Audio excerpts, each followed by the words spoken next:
అప్పుడప్పుడు పిల్లలు ఉంటారు కదండి, యూత్. వీళ్ళు వెహికల్స్ తీసుకొని వెళ్ళిపోతుంటారండి.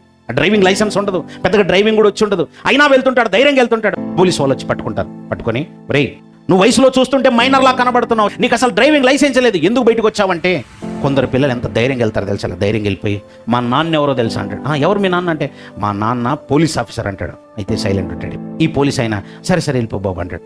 ఇప్పుడు మా నాన్న ఎవరు తెలుసా? మహామహుడగు దేవుడు. విద్యుత్ శక్తి ఉంది, అయస్కాంత శక్తి ఉంది, పవన శక్తి ఉంది. లోకంలో మనుషులు తయారు చేసుకున్న చాలా శక్తులు ఉన్నాయి. ఆ శక్తులన్నిటికంటే శక్తివంతమైన వాడు, మహాకాశములు సైతం పట్టజాలని దేవుడు.